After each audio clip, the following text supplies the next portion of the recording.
Welcome to Daily Current Affair. Today is 24th of January 2023. The question is, who won India Open Badminton Championship 2023? That is D.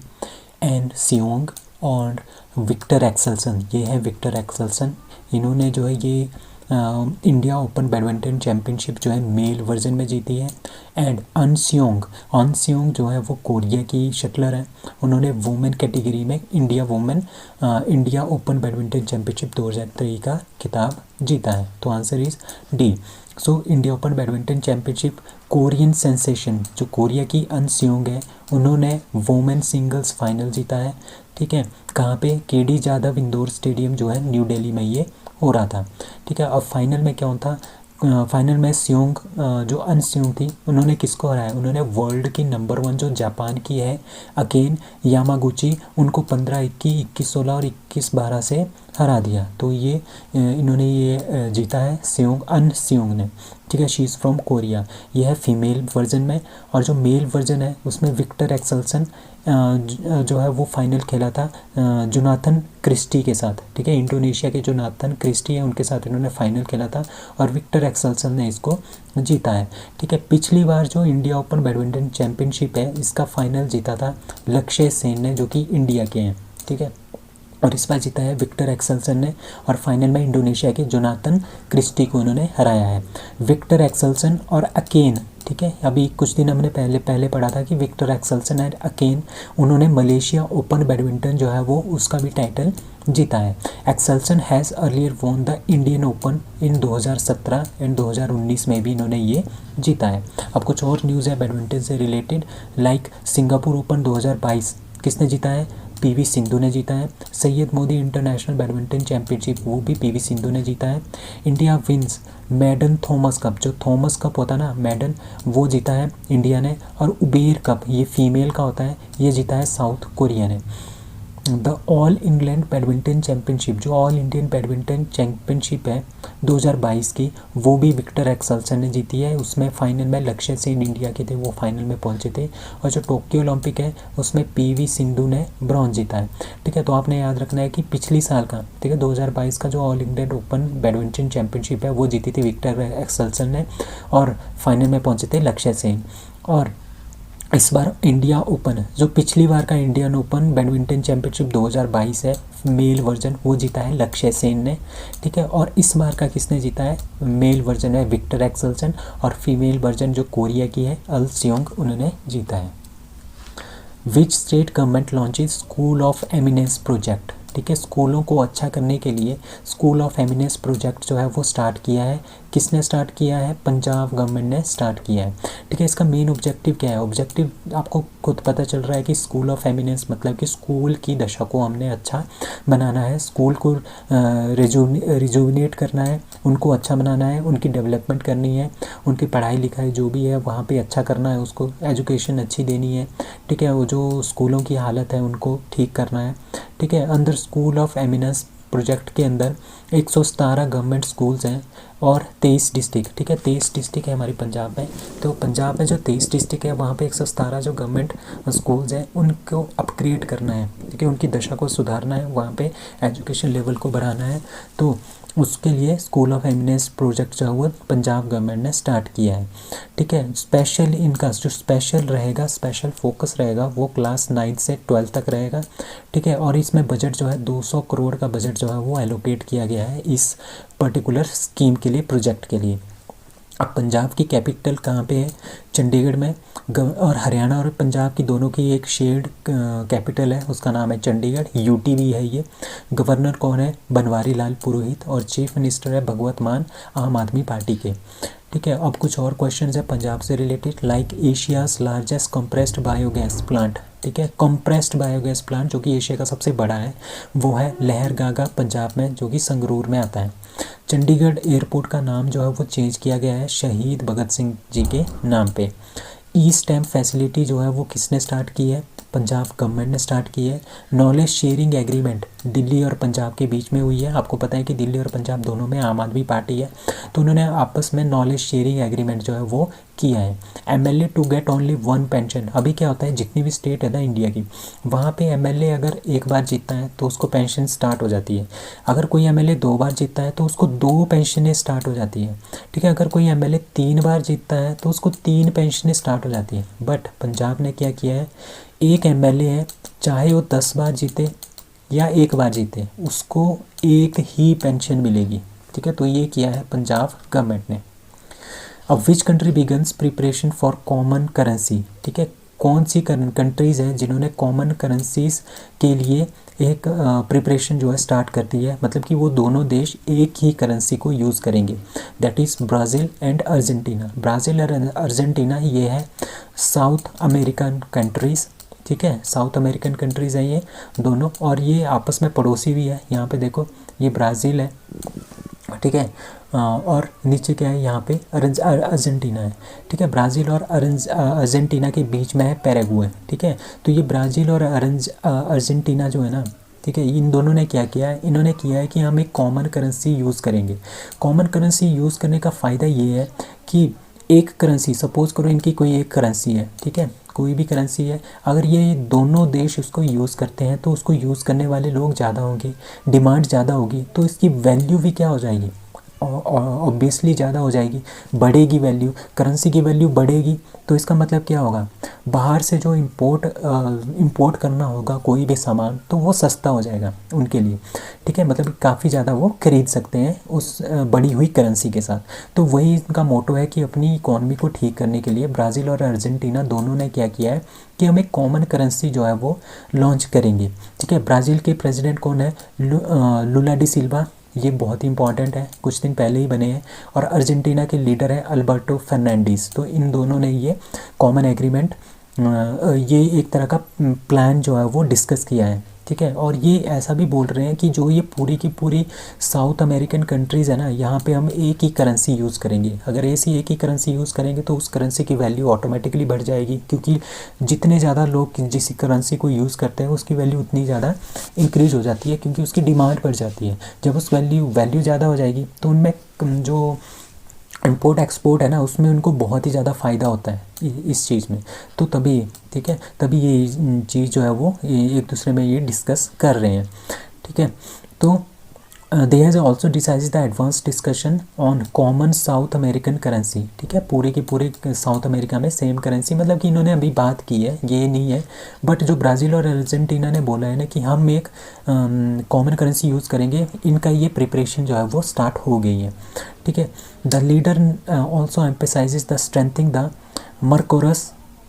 मर्कोसर trade bloc. ठीक है, मर्कोसर trade block क्या है, मर्कोसर trade block के एक group of countries हैं, ठीक है, जो आपस में ट्रेड करती हैं। ठीक है, और ये कहाँ की कंपनीज, कहाँ की कंट्रीज़ हैं, ये कंट्रीज़ है साउथ अमेरिकन कंट्रीज़। कौन कौन सी कंट्रीज़ हैं, एक है ब्राज़ील, एक है पैराग्वे, ठीक है, एक है उरुग्वे, एक है अर्जेंटीना। तो ये 4 जो कंट्रीज़ है ना, ये आपस में ट्रेड करती हैं, उसको बोलते हैं मर्कोसर ट्रेड।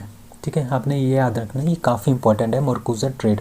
तो मर्कोसर ट्रेड इन 4 कंट्रीज़ में होता है, Brazil, Argentina, Paraguay and Uruguay. ये चारों की चारों कंट्रीज़ यहाँ पे लाई करती हैं। ठीक है, तो इनकी है, ठीक है, ये इसके फुल मेंबर भी हैं, Argentina, Brazil, Paraguay and Uruguay and Venezuela. ठीक है, वेनेजुएला भी इनका एक पार्ट है। तो ये 5 कंट्रीज़ है, वेनेजुएला, यस, ये सिर्फ वेनेजुएला है। तो ये 5 कंट्रीज़ हैं जो कि ईस्ट साइड में आती है साउथ अमेरिका के।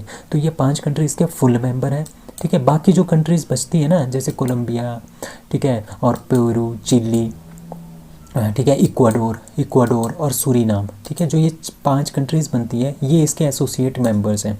ठीक है, और इसका जो हेडक्वार्टर है मर्कोसर ट्रेड के, वो है मोंटेविडियो, दैट इज़ उरुग्वे के अंदर। तो आपने ये याद रखना है, it is a very very important. Who won national sports club of India snooker Open crown 2023। ठीक है, स्नूकर्स जो ओपन क्राउन है 2023 का, वो किसने जीता है, वो जीता है लक्ष्मण रावत ने। ठीक है, तो विनर है लक्ष्मण रावत, रनर अप है आदित्य मेहता। ठीक है, लक्ष्मण रावत जो पेट्रोलियम स्पोर्ट्स प्रमोशन बोर्ड के हैं, ओवरकम फेलो जो चैलेंजर थे कौन थे, आदित्य मेहता, उन्होंने इसको 9-6 से हरा दिया है। बेस्ट ऑफ 17 इसमें चल रहा था, ठीक है, उसमें इन्होंने हरा दिया है। लक्ष्मण रावत ऑफ PSPB मतलब पेट्रोलियम स्पोर्ट्स प्रमोशन बोर्ड के हैं। Emerge victorious in the ball kline NSCI मतलब कि national sports club of India all India snooker open में, ठीक है, इसने इन्होंने 2023 का ये टाइटल जो है वो जीत लिया है। ऑल इंडिया स्नूकर ओपन 2022 किसने जीता था, वो जीता था सौरव कोठारी ने। और रनर अप, पिछले साल ये रनर अप रहे थे, बट इस साल क्या हुआ, इस साल इन्होंने ये विनर रहे हैं किसके, National sports club of India snooker Open crown 2023 के। International trade fairs on millets and organic products held in that is B Bengaluru. So आपको पता है कि 2023 जो है ना वो millet year, international year of millet जो है वो घोषित कर दिया गया है, ठीक है। मिलेट क्या होता है, मिलेट्स होते हैं जैसे ज्वार, बाजरा, रागी, ये जो होते हैं ना मोटा अनाज, इनको बोलते हैं मोटा अनाज, ठीक है। ये जो मोटा अनाज होता है ये काफ़ी ज़्यादा न्यूट्रिएंट्स होते हैं इसमें, काफ़ी ज़्यादा इसमें पोषक तत्व होते हैं जो कि काफ़ी हेल्पफुल होते हैं किसके लिए, जो भूखमरी वगैरह होती है या फिर किसी भी इंसान के अंदर न्यूट्रिएंट्स की पूर्ति को पूरा करना हो, तो ये मिलेट्स बहुत ही ज़्यादा इंपॉर्टेंट्स हैं। तो इसी के ऊपर क्या है, इंटरनेशनल ईयर ऑफ मिलेट्स जो है 2023 को घोषित किया गया है, ठीक है। तो ये international trade fair on millets and organic products जो है ये कहाँ पे हेल्ड हुआ था, दैट इज़ इन बेंगलुरु। तो ये 4th international trade fair of millets and organic products था जो कि 20 जनवरी 2023 को कहाँ पे, त्रिपुरा वासिनी, जो त्रिपुरा वासिनी है बेंगलुरु में, वहाँ पे हुआ था। सो इंडिया एक कंट्री है, मतलब कि लीडिंग कंट्री है जो कि सेलिब्रेट कर रहा है 2023 का इंटरनेशनल ईयर ऑफ मिलेट्स। ये काफ़ी इंपॉर्टेंट क्वेश्चन है। इंटरनेशनल ईयर ऑफ मिलेट्स किसको घोषित किया गया है, 2023 को। तो ये 3 दिन का फेयर है, department of agriculture and government of Karnataka ने इसको लॉन्च किया है, ठीक है। इस 3 दिन के इवेंट में बहुत सारे एग्जीबिशंस होंगे, पेविलियन, B2B नेटवर्किंग होंगी, मच मोर होगा, और इसके बारे में बताया जाएगा कि जो ज्वार, बाजरा, रागी और जो ये मिलेट्स हैं इनके क्या इंपॉर्टेंस हैं। तो ये सारी की सारी चीज़ें जो है इसमें होंगी। Who will be the chief guest at India's 74th Republic Day celebrations? That is D. Abdel Fattah al Sisi, ठीक है। ये जो प्रेसिडेंट है ना, ये प्रेसिडेंट है कहाँ के, ये है इजिप्ट के प्रेसिडेंट, ठीक है। This is the very first time that president of Egypt, जो प्रेसिडेंट है इजिप्ट है, ये पहली बार आ रहे हैं as a chief guest for 74th Republic Day celebration on 26 January, ठीक है। 180 members strong contingent of the Egyptian army, मतलब कि इजिप्ट की जो आर्मी है वो भी इसमें पार्टिसिपेट करेगी इंडियन आर्मी के साथ 26 जनवरी को इन न्यू दिल्ली, जो कि रिपब्लिक डे परेड होती है उसमें पार्टिसिपेट करेंगे। The president of Egypt had earlier visited, इससे पहले जो है वो इंडिया में विजिट किया था उन्होंने 2015 में, ठीक है। अब आपको ये ध्यान में रखना है कि जो इजिप्ट के प्रेसिडेंट है उनको क्यों बुलाया गया है, क्योंकि इंडिया का ना है बहुत ज़्यादा ट्रेड चल रहा है आजकल इजिप्ट के साथ। जिस तरह से जो फाइटर जेट्स हैं, हमारा तेजस है और कुछ और मिसाइल्स हैं, उनकी जो डील्स है ना वो हो रही है इंडिया और इजिप्ट के साथ। तो उसी को ध्यान में रखते हुए, ताकि ये डील्स वगैरह भी अच्छे से हो जाए, इनके साथ रिलेशन भी अच्छे से हो जाए, ठीक है। तो इसी के लिए क्या है, इंडिया ने इनको क्या बुलाया है, एज ए चीफ गेस्ट बुलाया है, ठीक है। जो ये इजिप्ट है ये एक अफ्रीकन कंट्री है, ठीक है। और president CC will have bilateral meeting, ठीक है। इसके अलावा क्या क्या होगा, जो ये प्रेसिडेंट सीसी है इजिप्ट के प्रेसिडेंट, इनकी बायलैटरल मीटिंग भी होगी, डेलीगेशन टॉक भी होगा प्राइम मिनिस्टर मोदी के साथ, बहुत सारे रीजनल एंड ग्लोबल इश्यूज़ भी इसमें करेंगे, ठीक है। बहुत सारा ट्रेड की बातें भी होंगी, तो सब कुछ इसमें होंगी। तो इंडिया और इजिप्ट के रिलेशन को बढ़ाने के लिए ये इन्होंने इनको बुलाया है ऑन रिपब्लिक डे सेलिब्रेशन में। अब रिपब्लिक डे क्यों मनाते हैं, रिपब्लिक डे हम 26 जनवरी को मनाते हैं क्योंकि इस दिन क्या हुआ था, इस दिन हमारा जो संविधान है ना, हमारा जो कॉन्स्टिट्यूशन है ना, वो इस दिन पूरी तरह से लागू हो गया था 26 जनवरी 1950 को, ठीक है। और इस दिन जैसे ही हमारे पास अपना कॉन्स्टिट्यूशन हमने लागू कर दिया था, तो हम एक रिपब्लिक कंट्री बन गए थे, ठीक है। तभी इसको बोलते हैं रिपब्लिक डे, ठीक है। 26 जनवरी 1950 को इंडिया बिकम रिपब्लिक। कैसे बना रिपब्लिक, क्योंकि हमने जो अपना कॉन्स्टिट्यूशन है ना वो पूरी की पूरी तरह से हमने इंडिया पे लगा दिया था। उससे पहले क्या किसका कॉन्स्टिट्यूशन चलता था, ब्रिटेन का कॉन्स्टिट्यूशन चलता था, ठीक है, उसको हमने पूरी तरह से ख़त्म कर दिया और जो हमने अपना कॉन्स्टिट्यूशन है वो हमने स्टार्ट कर दिया था, तभी हम उसको बोलते हैं इंडिया इस दिन रिपब्लिक बना था। अब इंडोनेशिया को जो सबसे पहली बार जो चीफ गेस्ट थे ना 1950 में जब रिपब्लिक डे परेड हुई थी, तब थे इंडोनेशिया के जो प्रेसिडेंट है सुकार्नो, वो वहाँ पे प्रेजेंट थे। Parakram Diwas is celebrated on the birth anniversary of that is the Subhash Chandra Bose. तो सुभाष चंद्र बोस की बर्थ एनिवर्सरी के दिन हम पराक्रम दिवस जो है वो मनाते हैं, दैट इज़ इन 23 जनवरी को हम इसको मनाते हैं, दैट इज़ पराक्रम दिवस। क्यों मनाया जाता है, क्योंकि इन्होंने बहुत ही ज़्यादा योगदान दिया था हमारे इंडिपेंडेंस के लिए, ठीक है। ऑन दिस डे 1897, तो 1897 में 23 जनवरी 1897 को नेताजी जो बॉर्न हुए थे कटक उड़ीसा में, इनका जन्म हुआ था, ठीक है। अब सुभाष चंद्र बोस के बारे में कुछ जानते हैं कि इनका क्या रोल रहा था इंडिपेंडेंस ऑफ इंडिया में, ठीक है। जैसे इनका जन्म हुआ 23 जनवरी 1897 में कटक उड़ीसा में, बंगाल प्रोविंस में आता था ये उस टाइम, ठीक है। प्रभावती दत्त बोस और जानकी नाथ बोस के घर में ये पैदा हुए, ठीक है। 1919 में इन्होंने IAS, जो जिसको हम IAS बोलते हैं ना, पहले इसको इंडियन सिविल सर्विसेज बोलते थे, उसका एग्ज़ाम इन्होंने पास किया, ठीक है। उसके बाद क्या हुआ, उसके बाद बहुत सारे जो अंग्रेज़ों के हैं, अंग्रेज़ों की वजह से, अंग्रेज़ों की नीतियों की वजह से इन्होंने रिज़ाइन कर दिया था इस पोस्ट से, ठीक है। ये जो है काफ़ी ज़्यादा इन्फ्लुएंस हुए थे विवेकानंद से, ठीक है। और इनके जो पॉलिटिकल मेंटर हैं वो थे Chittaranjan Das, very very important, ठीक है। उसके बाद क्या हुआ, इन्होंने इंडियन नेशनल कांग्रेस जो है वो ज्वाइन कर ली थी जवाहरलाल नेहरू के साथ, ठीक है। ये काफ़ी यंग थे, काफ़ी ज़्यादा अग्रेसिव थे, काफ़ी ज़्यादा यंग थे, ठीक है। He advocated complete swaraj and was in the favour of using force to achieve it. मतलब कि जो इंडियन नेशनल कांग्रेस की आइडियोलॉजी थी ना कि हमने हिंसा नहीं करनी, ये नहीं करना, वो नहीं करना, बट ये क्या करते थे, हमें अपनी ये बोलते थे कि हमें अपनी आर्मी बनानी है और अंग्रेज़ों को यहाँ से भगाना है, ठीक है। ये इनकी पूरी की पूरी तरह से आइडियोलॉजी थी। उसके बाद क्या हुआ, 1939 में इन्होंने फॉरवर्ड ब्लॉक बनाई थी, ठीक है। क्योंकि इनके साथ 1938 में क्या हुआ था, ये इंडियन नेशनल कांग्रेस के प्रेसिडेंट भी रहे थे। फिर 1939 में महात्मा गांधी और सुभाष चंद्र बोस के बीच में थोड़े से कॉन्फ्लिक्ट आ गए थे इंडियन नेशनल कांग्रेस के प्रेसिडेंटशिप को लेके। उसकी वजह से क्या हुआ, 1939 में इन्होंने क्या कर दिया, इंडियन नेशनल कांग्रेस छोड़ दी और उन्होंने अपनी ऑल इंडिया फॉरवर्ड ब्लॉक जो है 1939 में बना दी थी। इसके बाद क्या हुआ, इसके बाद इनको जेल हो गई थी 1939 में, फिर ये भाग गए थे, ठीक है। कहाँ चले गए थे, ही अराइव्ड इन सिंगापुर, ठीक है, जर्मनी। मतलब कि जब ये 1939 में भागे थे तो ये जर्मनी चले गए थे, हिटलर से मिले थे, फिर ये यहाँ से आ गए थे सिंगापुर में, और जुलाई 1949 में इन्होंने वहाँ पे आज़ाद हिंद फौज बना के क्या कर दिया था, दिल्ली चलो का नारा दिया था। तो इस तरह से इनका जो मेन मोटो था, इनका जो मेन कोट था वो था, give me blood I will give you freedom, मतलब कि तुम मुझे खून दो मैं तुम्हें आज़ादी दूंगा, ये इनकी लाइन थी। तो ये काफ़ी इंपॉर्टेंट है, आपने इनको याद रखना है। अब UNESCO dedicated International Day of Education 2023 to that is see Afghan girls. आपको पता है कि वो अफ़गानिस्तान में क्या हो रहा है आजकल, तालिबान की गवर्नमेंट है और तालिबान की गवर्नमेंट ने सारे के सारे राइट जो फीमेल्स के राइट्स हैं ना, वो सारे के सारे राइट्स जो है वो ख़त्म कर लिए हैं by applying the sharia rule.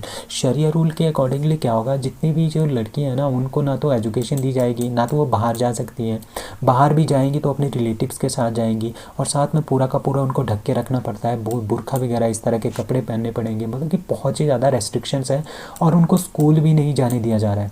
तो यूनेस्को ने इनको डेडिकेट किया इंटरनेशनल डे ऑफ एजुकेशन, जो कि हमारे पास कब हो रहा है, 29 जनवरी को जो होता है, या 29 जनवरी, सॉरी 24 जनवरी, ठीक है, 24 जनवरी, मतलब कि आज जो है इंटरनेशनल डे ऑफ एजुकेशन है। इसी दिन क्या हुआ, इन जो ये दिन है ये इन्होंने अफ़गान गर्ल्स को जो है डेडिकेट किया है, क्योंकि उनको जो है एजुकेशन इस टाइम पे नहीं मिल रही है, ठीक है। 80% of Afghan girls and young women, ठीक है, जो कि स्कूल की एज की है, बट वो क्या है, उनको स्कूल से निकाला गया है, मतलब कि उनको स्कूल जाने नहीं दिया जा रहा है। So United Nations Educational Scientific and Cultural Organization, जो यूनेस्को, इसकी फुल फॉर्म ये है, United Nation Educational Scientific and Cultural Organization, ठीक है। इट सिक्स, इसका मेन मतलब क्या होता है, इसका मेन मतलब होता है कि हमने पीस फैलानी है, पूरे के पूरे इंटरनेशनली। इन एजुकेशन भी होनी चाहिए सब लोगों की, साइंस वगैरह में भी उनको फ्रीडम मिलनी चाहिए, कल्चर में भी फ्रीडम मिलनी चाहिए, उनको प्रोटेक्ट करना, कल्चर हेरिटेज को भी प्रोटेक्ट करते हैं, साइंस और टेक्नोलॉजी को बढ़ावा देते हैं, एजुकेशन को बढ़ावा देते हैं, तो ये इस तरह का करता है। तो ये it is also a member, जो यूनेस्को है ये मेंबर है United nation sustainable development group के भी ये मेंबर है। तो इसका जो हेडक्वार्टर है यूनेस्को का दैट इज़ पेरिस फ्रांस में है। डायरेक्टर जनरल है ऑड्रे अजोले और फाउंडेड इन 16 नवंबर 1945 को ये फाउंड हुआ था लंदन यूनाइटेड किंगडम में। एंड द ऑर्गेनाइजेशन है, इसमें 193 जो है और मेंबर्स हैं इसके, और 11 जो इसके एसोसिएट जो है मेंबर हैं यूनेस्को के। So that's all for today, thank you.